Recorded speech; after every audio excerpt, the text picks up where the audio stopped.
പീതാംബരം കരവിരാജിതശംഖചക്രകൗമോദരീ സരസിജം കരുണാസമുദ്രം രാധാസഹായം അതിസുന്ദരമന്ദഹാസം വാതാലയേശമനിശം ഹൃദി ഭാവയാമി. ഓം നമോ ഭഗവതേ വാസുദേവായ. ഓം നമോ നാരായണായ. സദ്ഗുരുഭ്യോ നമഃ.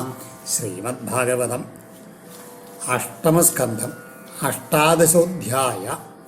ഭഗവാന്റെ വാമനാവതാരമാണ് ഈ അധ്യായത്തിൽ.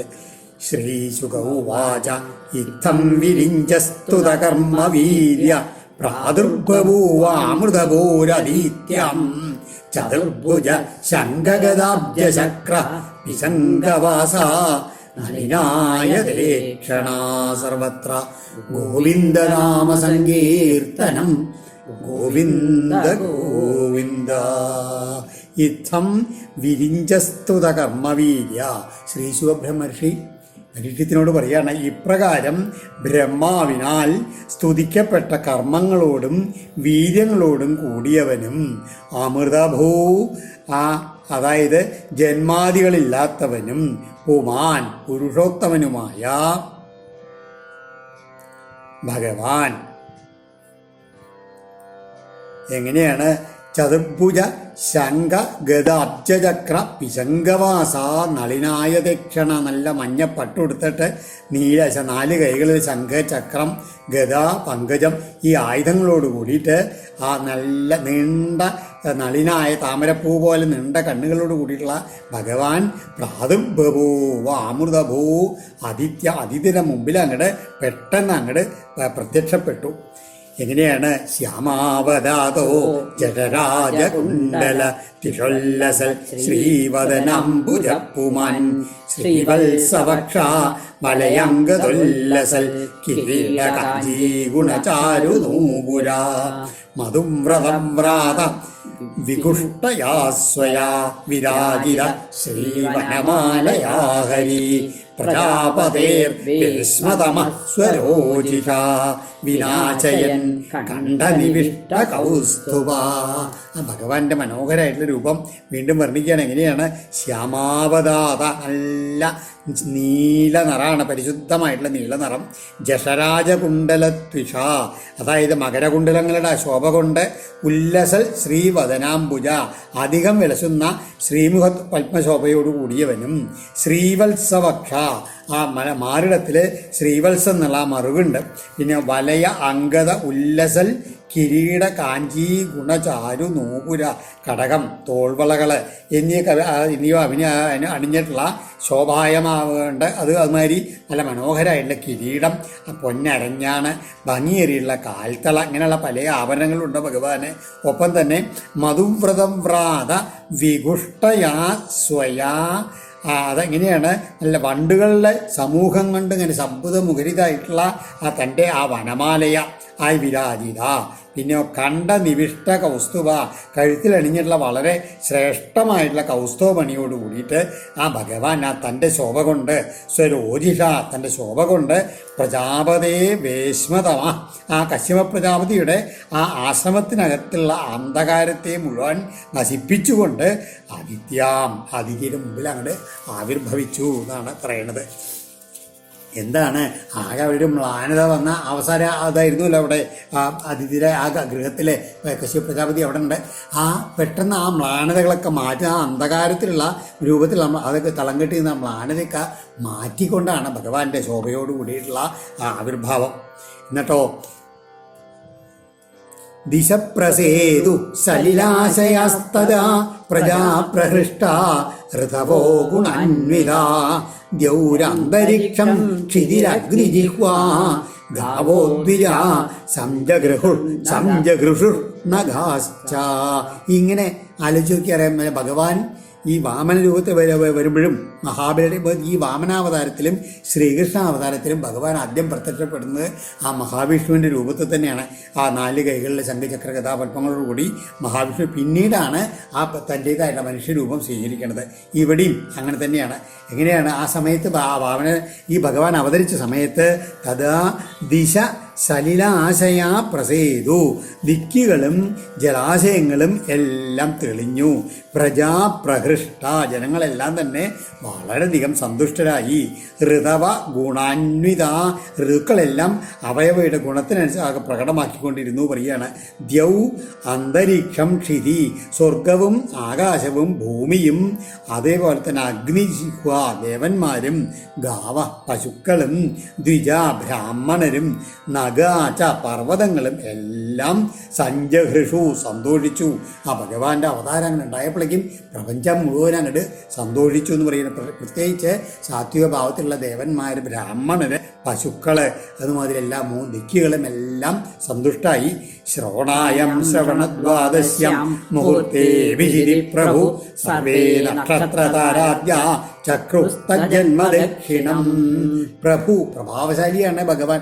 ആ ഭഗവാൻ ശ്രവണദ്വാദശ്യം, ശ്രാവണമാസത്തിലെ ദ്വാദശി ദിവസം ശ്രവണായാം തിരുവോണ നക്ഷത്രത്തിലെ അഭിജിത് എന്നുള്ള മുഹൂർത്തത്തിൽ ആ സമയത്താണ് അവതരിച്ചത്. ആ സമയത്ത് സർവേ നക്ഷത്ര താരാദ്യ, എല്ലാ നക്ഷത്രങ്ങളും ഗ്രഹങ്ങളും എല്ലാം ആ ഭഗവാന്റെ അവതാരത്തെ മംഗളകരാക്കാൻ വേണ്ട രീതിയിൽ അതാണത്തെ സ്ഥാനത്ത് അങ്ങോട്ട് പോയി ചെന്ന് നിന്നു. എന്താണ് ദക്ഷിണം ചക്രു തജ്ജന്മ ദക്ഷിണം ചക്രു. പിന്നെയോ ദ്വാദശ്യം സവിതാദിഷ്ടൻ മധ്യം ദിനഗതോ നൃപാം വിജയാനാമ സപ്രോക്ത യസ്യാം ജന്മവിദുർഹരേ. ഹേ രാജൻ, യസ്യാം ദ്വാദശ്യാം ഹരേ ജന്മ, ഏതൊരു ഭഗവാന്റെ ജന്മം ഈ ദ്വാദശി ദിവസം ഉണ്ടായി അത് അറിയുന്നു. അതിനെ സവിത, അപ്പോൾ ആ സമയത്ത് സവിത മധ്യന്തിനകത, സൂര്യൻ ആ പകലൻ്റെ മധ്യത്തിൽ ചെന്ന് അധിഷ്ഠൽ നിന്നു. സാ വിജയ പ്രോക്ത, ആ ദ്വാദശിക്ക് വിജയ എന്നറിയപ്പെടുന്നു എന്ന് പറയുകയാണ്. ഭഗവാന്റെ അവതാരം നടന്ന മാസം ശ്രാവണം അല്ലെങ്കിൽ ഭാദ്രപദം. ഇത് ഏകദേശം നമ്മുടെ ചിങ്ങമാസമാവും. പിന്നെയോ നക്ഷത്രം തിരുവോണത്തിൻ്റെ ആദ്യപാദമായിട്ടുള്ള അഭിജിത്ത്. തിഥി വിജയ എന്നറിയപ്പെടുന്ന ശ്രാവണ ദ്വാദശി. മുഹൂർത്തം അഭിജിത്ത്. സമയം നല്ല മധ്യാഹ്ന സമയത്താണ് വാമനാവതാരം.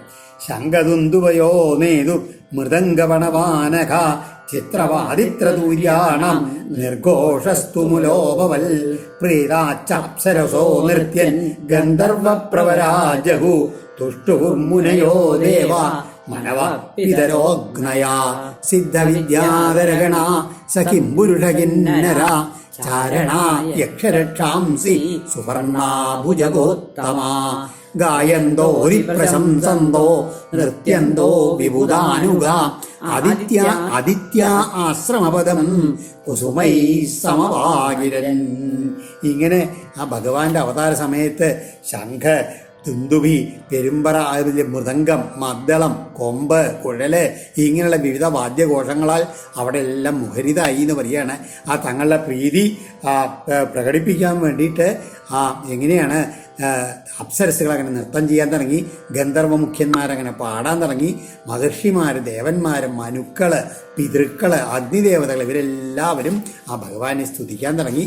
ഉപദേവഗണങ്ങളായുള്ള സിദ്ധന്മാർ, വിദ്യാധരന്മാർ, കിംപുരുഷന്മാർ, കിന്നരന്മാർ, ചാരണന്മാർ, ഒപ്പം തന്നെ യക്ഷന്മാരും രക്ഷസുകളും, അതുമാതിരി സുവർണ ഗരുഡവർഗത്തിലുള്ള പക്ഷികൾ, അതുമാതിരി ഭുജഗോത്തമ നാഗവര്യന്മാരെല്ലാവരും ഗാനം ചെയ്തും ഭഗവാനെ പ്രശംസിച്ചും അങ്ങനെ നൃത്തം ചെയ്തും അതിഥിയുടെ ആശ്രമ പരിസരത്തിൽ അങ്ങനെ പുഷ്പവൃഷ്ടി ചെയ്തുകൊണ്ട് അവിടെ വലിയൊരു ഉത്സവം മാതിരിയായി എന്ന് പറയുകയാണ്.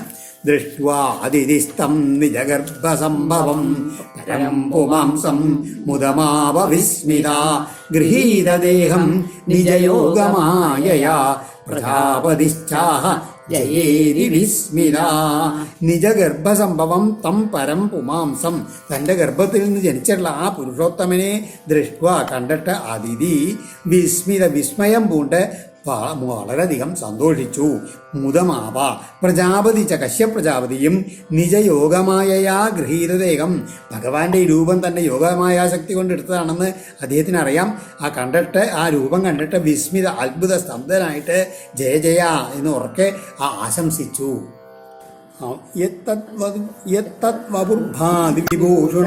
വിഭൂഷണായുധൈർ അവ്യക്തചിൽ വ്യക്രമധാരയൽ ഹരി ബഭൂവ തേനൈവ സവാമനോ വടു സംപശ്യതോ ദിവ്യഗതിർ യഥാ നടാ. അവ്യക്തചിൽ ഹരി, അതായത് അവ്യക്തമായ ചിൽസ്വരൂപം മാത്രമായിട്ടുള്ള ഭഗവാന്റെ യഥാർത്ഥത്തിൽ രൂപം എന്താണ്? സച്ചിദാനന്ദ സ്വരൂപമാണ് ആ ഭഗവാൻ. വിഭൂഷണ ആയുധൈ യൽ തൽ, അതായത് ഈ ഭൂഷണങ്ങൾ ആയുധങ്ങളൊക്കെ അടങ്ങിയിട്ടുള്ള നല്ല 4 കൈകളോടുകൂടിയുള്ള ശരീരം ഉണ്ടല്ലോ, ഏതൽ വപു വ്യക്തമായി ശോഭിക്കുന്നുവോ ആധാരയൽ ധരിച്ചു. അതുകൊണ്ട് തന്നെ ദിവ്യഗതി, ആ രൂപം ആദ്യം എടുത്തു. എങ്ങനെയാണ്? മഹാവിഷ്ണുവിൻ്റെ രൂപത്തിന് മുമ്പിൽ വന്നു. ആ രൂപം കൊണ്ട് തന്നെ പെട്ടെന്ന് എന്ത് ചെയ്തു? ദിവ്യഗതി അതാ വളരെ ദിവ്യഗതിയോടുകൂടി അദ്ദേഹം എല്ലാവരും കണ്ടുകൊണ്ടിരിക്കുന്ന സമയത്ത് സംപശ്യതോ ഒരു നടനെ പോലെ പെട്ടെന്ന് ആ രൂപം അങ്ങോട്ട് മാറിയിട്ട് ഒരു വാമന വടു ബഭൂവ, എല്ലാവരുടെ മുമ്പിൽ വെച്ച് നോക്കൊണ്ടിരിക്കുന്ന ഈ ചതുർഭുജനായിട്ടുള്ള മഹാവിഷ്ണു സ്വരൂപം പെട്ടെന്ന് അങ്ങോട്ട് മാറിയിട്ട് ഒരു ചെറിയ ഒരു ബ്രാഹ്മണ ബ്രഹ്മചാരി കുട്ടിയായിട്ട് അങ്ങനെ മാറി ഭഗവാൻ.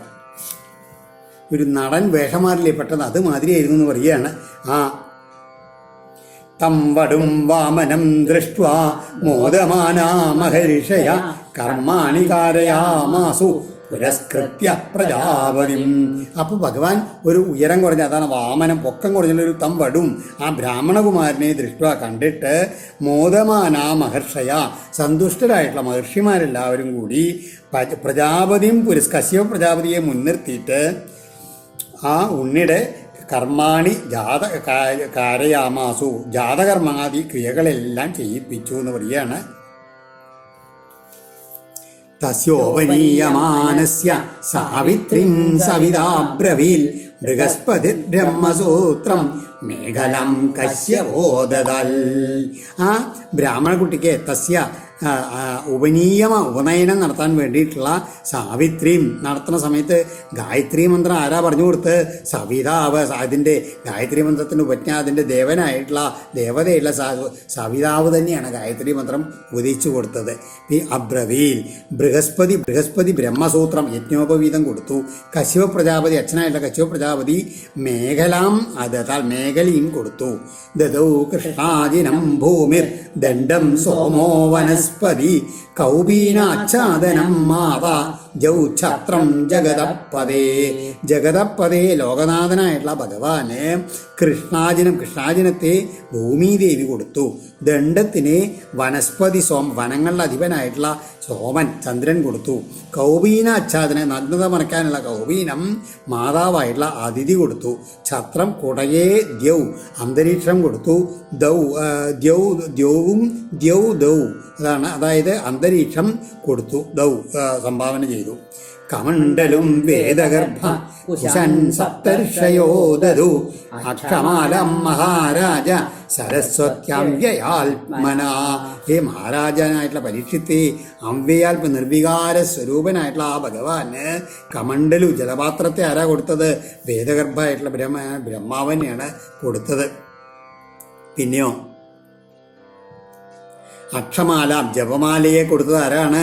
സരസ്വതീ ദേവിയാണ്. ആലോചിച്ച് നോക്കുക, വിദ്യയുടെ ദേവിയല്ല, സരസ്വതി ദേവിയാണ് ജപമാല കൊടുത്തത്. കുശപ്പുല്ലിന് സപ്തർഷികൾ കൊടുത്തു. തസ്മാ ഇത്യുപനീതായ യക്ഷരാട് പാത്രികാമദാൽ ഭിക്ഷാം ഭഗവതീ സാക്ഷാൽ ഉമാദാദംബികാ സതി. ഇപ്രകാരം ഇതി ഉപനീതായ ഉപനയിക്കപ്പെട്ടവനായ തസ്മൈ അദ്ദേഹത്തിന് യക്ഷരാട്ട് ഉപനയനം കഴിഞ്ഞു വെച്ചാൽ ആദ്യം ഭിക്ഷയ്ക്ക് പോകണം. അതിനുള്ള പാത്രം, ഭിക്ഷാപാത്രം ആരാ കൊടുത്തത്? സാക്ഷാൽ വൈശ്രവണനാണ് കൊടുത്തത്. യക്ഷരാട്ട് പാത്രികാം അദാൽ. പിന്നെയോ സതീ അംബിക, സാധ്വീരത്നവും ലോകമാതാവുമായിട്ടുള്ള സാക്ഷാൽ ഭഗവതി ഉമാ, സാക്ഷാൽ പാർവതീദേവിയാണ്, അന്നപൂർണേശ്വരി ആയിട്ടുള്ള ദേവിയാണ് ആ വാമന പടുവിന് ഭിക്ഷാം അതാൽ ആദ്യത്തെ ഭിക്ഷ നൽകിയത് അന്നപൂർണേശ്വരിയാണ്. സ ബ്രഹ്മവർച്ചസേനൈവം സഭാം സംഭാവിതോ വടു ബ്രഹ്മർഷിഗണ സഞ്ജുഷ്ടാം അത്യരോചതമാരിഷ ഏവം സംഭാവിത. ഇപ്രകാരം സമ്മാനിതനായിത്തീർന്ന മാരിഷ സ വടു, ആ അതിയോഗ്യനായിട്ടുള്ള ആ ബ്രഹ്മചാരി ബ്രഹ്മർഷിഗണ സഞ്ജുഷ്ടാം, ബ്രഹ്മർഷിഗണങ്ങൾ നിറഞ്ഞിട്ടുള്ള ആ സഭാം ബ്രഹ്മവർച്ചസേന അത്യരോചത, തൻ്റെ ബ്രഹ്മ തേജസ് കൊണ്ട് അത്യന്തം ശോഭായമാനാക്കി തീർത്തു പറയുകയാണ്. അവിടെ മറ്റുള്ള ബ്രഹ്മ തേജസ്സുള്ള ആ സഭയിലുള്ള എല്ലാവരുടെയും ശോഭയെ അതിക്രമിക്കുന്ന രീതിയിലായിരുന്നു ആ ഭഗവാന്റെ ആ ശോഭ അവിടെ എന്ന് പറയുകയാണ്. സമിദ്ധമാഹിതം വന്യം കൃത്വാ പരിസമൂഹനം പരിസ്ഥിര്യ സമഭ്യർത്യ സമിദ്ഭിർ അജുഹോൽ ദ്വിജ. അങ്ങനെ ആ ഉപനയനം കഴിഞ്ഞു. ബ്രാഹ്മണനായപ്പോൾ ദ്വിജത്വം പ്രാപിച്ച അദ്ദേഹം ആഹിതം സമിദ്ധം വന്യം, കുണ്ടത്തിൽ സ്ഥാപിച്ചിട്ട് നന്നായി ജ്വലിപ്പിച്ചിട്ടുള്ള അഗ്നിയെ പരിസമൂഹനം കൃത്വ, ചുറ്റും നിലം മെഴുകി ദർഭ വിരിച്ച് സമഭ്യച്ച് വിധി പോലെ അർച്ചിച്ച് സമിദ്ധി ചമതത്തണ്ടുകളെ കൊണ്ട് അജുഹോൽ ഹോമിച്ചു. അതായത് അഗ്നിഹോത്രം എന്നുള്ള കർമ്മവും നടത്തി ഉദയനത്തിന് ശേഷം. ശ്രുത്വാശ്വമേധൈർ യജമാനമൂർജിതം ബലിം മൃഗൂണാം ഉപകൽപ്പിതൈസ്തദാ ജഗാമ തത്രാഖിലസാരസംവൃതോ ഭാരേണകം സന്നമയൻ പദേ പദേ. അതിനുശേഷം ശ്രുത്വ, അപ്പോഴാണ് അശ്വമേധ കേമായിട്ട് നടക്കേണ്ടതെന്ന് കേട്ടത്. ശ്രുത്വ ബലിം ഭൃഗൂണാം ഉപകൽപ്പിതെ, മഹാബലിയെ കൊണ്ട് ഭൃഗുവംശക്കാരുടെ, അതായത് ഭാർഗവന്മാരായിട്ടുള്ള ശുക്രാചാര്യൻ തുടങ്ങിയുള്ളവരുടെ ആഭിമുഖ്യത്തിൽ നടത്തപ്പെടുന്ന അശ്വമേധങ്ങളെ കൊണ്ട് യജമാനം യജിച്ചുകൊണ്ടിരിക്കുന്നവനായും ഊർജിതം സമൃദ്ധമായിട്ട് ഇരിക്കുന്നതെന്ന് കേട്ടിട്ട് അതിനുശേഷം അദ്ദേഹം എന്ത് ചെയ്തു? അവിടുന്ന് അങ്ങടെ അശ്വമേധയാഗം നടക്കുന്ന യജ്ഞശാലയിലേക്ക് പോകാനായിട്ട് പുറപ്പെടുകയാണ്. അതാണ് അഖില സാര സംഭൃത ഭാരേണ, സമസ്ത ബലവീര്യങ്ങളും സംഭരിച്ചതിനാലുള്ള ഭാരത്താൽ പതേ പതേ, അത് ലോകത്തിൻ്റെ മുഴുവൻ ഭാരം വഹിക്കുന്ന ഉരുക്രമൻ എന്നാണ് അദ്ദേഹത്തിൻ്റെ പേര്. ഇതിന് പക്ഷേ വാമനയുടെ ഭാവത്തിലാണ് ഭഗവാൻ. അപ്പോൾ ഭഗവാൻ ആ സമസ്ത വീര്യഭാവങ്ങളും തൻ്റെ ശരീരത്തിലുള്ള ആ ഭാരം കൊണ്ട് ഓരോ പതേ പതേ ഓരോ ഭൂമിയിൽ ഇങ്ങനെ അടി വയ്ക്കുമ്പോഴും ഗാം സന്നമയൻ തത്ര ജഗാമ, ഭൂമി അങ്ങനെ ഇതില്ലേ കുനിപ്പിച്ചുകൊണ്ടാണ് അങ്ങനെ നടക്കുക. ഓടെ ഭഗവാന്റെ ഭാരം ഓരോ അടി വയ്ക്കുമ്പോഴും ഭൂമി അങ്ങനെ താണു പോയിരുന്നു പറയാൻ. അങ്ങനെയുള്ള ആ നടത്തത്തോടു കൂടിയിട്ട് ആ യജ്ഞ കവാടത്തിലേക്കാണ് പോവുകയാണ്. തം നർമ്മദായസ്തട ഉത്തരേ ബലേർ യദ്വിജസ്തേ ഭൃഗുഗച്ഛ സംജ്ഞകേ പ്രവർത്തയന്തോ ഭൃഗവക്രതോത്തമം വ്യജക്ഷതാരാദുദിതം യഥാരവിം. നർമ്മദായ ഉത്തരേ തടേ, നർമ്മദാ നദിയുടെ വടക്കേ കരയിലുള്ള ഭൃഗുഗച്ഛ സംജ്ഞകേ, ഭൃഗുഗച്ഛം എന്ന പേരായിടത്ത് ബലേ ഋത്വിജ, മഹാബലിയുടെ ഋത്വിക്കുകളായി ക്രതോത്തമം മഹായജ്ഞത്തെ പ്രവർത്തയന്ത നടത്തിച്ചുകൊണ്ടിരുന്ന ഭൃഗുവംശ ഭാർഗവന്മാര് ആരെല്ലാം ഉണ്ടായിരുന്നുവോ അവരെല്ലാം ആരാൽ ഉദിതം രവിം യഥാ തം വ്യജക്ഷത, പെട്ടെന്ന് അവരെല്ലാവരും ആ യജ്ഞശാലയുടെ തങ്ങളുടെ അടുത്ത് പെട്ടെന്ന് സൂര്യൻ ഉദിച്ചു പൊങ്ങിയമാരുടെ തേജസ്സോട് കൂടിയിട്ട് ആ ഭഗവാനെ അവിടെ അങ്ങോട്ട് ദർശിച്ചു എന്ന് പറയുകയാണ്. അത് ആ യജ്ഞശാല കവാടത്തിലെ അത്തഋത്വിജോ യജമാന സദസ്യ ഹതത്വിഷോ വാമന തേജസാ നൃപ സൂര്യ കിലായാത്യുതവാ വിഭാവസു സനൽകുമാരോധ ദിദൃക്ഷയാക്രതോ. ഭഗവാന്റെ ആ അത്ഭുത തേജസ്സാണ് കണ്ടിട്ട് നൃപ പരീക്ഷിത്തേ ഋത്വിക്കുകളും യജമാനായിട്ടുള്ള ബലിയും സദസ്യരും എങ്ങനെയാണ് അദ്ദേഹത്തിന്റെ തേജസ്സിനാൽ ഹതത്വിഷ ആ കാന്തി മങ്ങിയവരായിട്ട് ക്രതോദിദൃക്ഷയായി. ആരാണ് ഈ വരുന്ന ആ തേജസ്സുള്ള ആള്? യജ്ഞം കാണാൻ വേണ്ടിയിട്ട് സൂര്യൻ തന്നെ ആയാതി വരുന്നതായിരിക്കുമോ? ഉതവാ അല്ല ഇനി വിഭാവസോ അഗ്നിദേവനാണോ? അത് അല്ലെങ്കിൽ സനൽകുമാര മഹർഷിയാണോ എന്നൊക്കെ അവർ ചിന്തിച്ചു. ഇത്തം സശിഷ്യേഷു ഭൃഗുഷ്വനേകഥാ വിതർക്യമാണോ ഭഗവാൻ സവാമന ഛത്രം സദണ്ഡം സജലം കമണ്ഡലും വിവേശ ബിഭ്രൽ ഹയമേധവാടം. ഇത്തം സശിഷ്യേഷു ഭൃഗുഷു അനേകതാ വിതർക്യമാണ്. ഇപ്രകാരം ആ ശിഷ്യന്മാരോട് കൂടിയ ആ ഭൃഗുവംശക്കിടയിൽ പലതും ഇങ്ങനെ തർക്കിക്കപ്പെട്ട് കൊടുക്കുന്നത് ആരാണ് ഭഗവാൻ ആരാണെന്ന് അത്ഭുതപ്പെട്ടുകൊണ്ട് സൂര്യദേവനാണോ അഗ്നിദേവനാണോ അതോ സനകകുമാരനാണോ അങ്ങനെ അങ്ങോട്ടും ഇങ്ങോട്ടും തർക്കിച്ചുകൊണ്ടിരിക്കുന്ന സമയത്ത് ആ ഭഗവാനായിട്ടുള്ള വാമനൻ സദണ്ഡം ഛത്രം എങ്ങനെയാണ് കയ്യിൽ ദണ്ടുണ്ട് ഓലക്കൊടയുണ്ട് സജലം കമണ്ഡൽ ജലം നിറച്ച കമണ്ഡലും ഉണ്ട് അതെല്ലാം ബിഭ്രൽ ധരിച്ചുകൊണ്ട് ഹയമേധവാടം വിവേശ അശ്വമേധശാലയിലേക്ക് അങ്ങോട്ട് പ്രവേശിച്ചു ഭഗവാൻ. മംജ്യാമേഖലയാവീതം ഉപവീതാജിനോത്തരം ജഡിലം വാമനം വിപ്രം മായാമാണവകം ഹരിം പ്രവിഷ്ടം വീക്ഷ്യ ഭൃഗവ സശിഷ്യാസ്തേ സഹാഗ്നിഭി പ്രത്യഗൃണ്ണൻ സമുദ്ധായ സംക്ഷിപ്താത്മസ്യ തേജസ. എങ്ങനെയാണ് ഭഗവാന്റെ രൂപം? മൗഞ്ച്യാ മേഖലയാ വീതം, ആ മുഞ്ഞപ്പുല്ല് കൊണ്ട് ഉണ്ടാക്കിയിട്ടുള്ള മേഖല അങ്ങനെ അരയിൽ ചുറ്റിയിട്ടുണ്ട്. ഉപവീതാജിനോത്തരം, ഇടത് തോളിൽ നിന്ന് വലതുവശത്തേക്കുള്ള കൃഷ്ണാജിനം കൊണ്ടുള്ള ആ ഉത്തരീയുണ്ട് അദ്ദേഹത്തിന്. പിന്നെയോ ജഡില ജട ധരിച്ചവനാണ് വാമനം വിപ്രഞ്ഞാൽ ചെറിയ ഉയരം കുറഞ്ഞുള്ള ആ ബ്രാഹ്മണൻ. ആരാണ് അദ്ദേഹം? മായാമാണവകം ഹരിം, മായയിൽ മനുഷ്യനായിട്ട് അവതരിച്ചുള്ള സാക്ഷാൽ മഹാവിഷ്ണുവാണ് അദ്ദേഹം പ്രവിഷ്ടം യജ്ഞശാലയിലേക്ക് പ്രവേശിക്കുന്നതായിട്ടാണ് വീക്ഷ്യ കണ്ടിട്ട് തസ്യ തേജസ സംക്ഷിപ്ത, ആ അദ്ദേഹത്തിൻ്റെ ആ തേജസ്സിനാൽ മങ്ങലേറ്റ ശിഷ്യസമേതരായ ഭൃഗവ, ആ ഭൃഗുവംശജർ അഗ്നിഭിസ്സഹ, അഗ്നികളോടൊപ്പം സമുദ്ധായ എഴുന്നേറ്റ് അദ്ദേഹത്തെ സ്വീകരിച്ച് യജ്ഞശാലയിലേക്ക് ഭഗവാനാണ് കടന്നു ചെത്തപ്പോൾ അവിടെ ഉണ്ടായിരുന്ന മഹർഷിമാരെല്ലാവരും കൂടി അങ്ങോട്ട് എഴുന്നേറ്റ് നിന്ന് അദ്ദേഹത്തിൻ്റെ ഭഗവാന്റെ ശോഭ കൊണ്ട് കണ്ണ് മഞ്ഞളിച്ചിട്ട് ഒപ്പം അഗ്നി ഇതിൽ യാഗശാല ഇതിൽ ഹോമാഗ്നിയിൽ തെളിയുന്ന അഗ്നി കൂടിയാണ് കൂടെ എഴുന്നേറ്റ് നിന്ന് ഭഗവാനെ സ്വീകരിച്ചിരുത്തി. അവിടെ യജമാനപ്രമുദിതോ ദർശനീയം മനോരമം രൂപാനുരൂപാവയവം തസ്മാസനമാഹരൽ. ആ ദർശനീയം കാണാൻ കൊള്ളാവുന്നവനും മനസ്സിന് ഉന്മേഷമേകുന്നവനും രൂപാനുരൂപ അവയവം, സ്വരൂപത്തിനൊത്ത അവയവ വിന്യാസത്തോടു കൂടിയവനുമായിട്ടുള്ള അദ്ദേഹത്തെ കണ്ടിട്ട് ആ ഭഗവാന്റെ ആ അതിസൗന്ദര്യമായിട്ടുള്ള രൂപം ഞാൻ ആലോചിച്ച് നോക്കൂ. അത് വാമന ബ്രാഹ്മണനായാലും അതെ ചതുർഭുജനായിട്ടുള്ള മഹാവിഷ്ണു ആയാലും എല്ലാം ആ സൗന്ദര്യമൂർത്തിയായിട്ടാണ് ഭഗവാൻ. ആ ഭഗവാനെ കണ്ടിട്ട് ആ അദ്ദേഹത്തിൻ്റെ ഭാഗ്യം ആലോചിച്ച് നോക്കുക. അതിൻ്റെ യജമാനനായിട്ട് ബലിയുടെ പ്രമുദിത, വളരെയധികം സന്തോഷത്തോടു കൂടി യജമാനൻ എഴുന്നേറ്റ് തസ്മൈ ആസനം ആഹ്ലവേഗം അദ്ദേഹം തന്നെ ചെന്നിട്ട് ആ ഭഗവാൻ ഇരിക്കാനുള്ള ഇരിപ്പിടം കൊടുത്തു.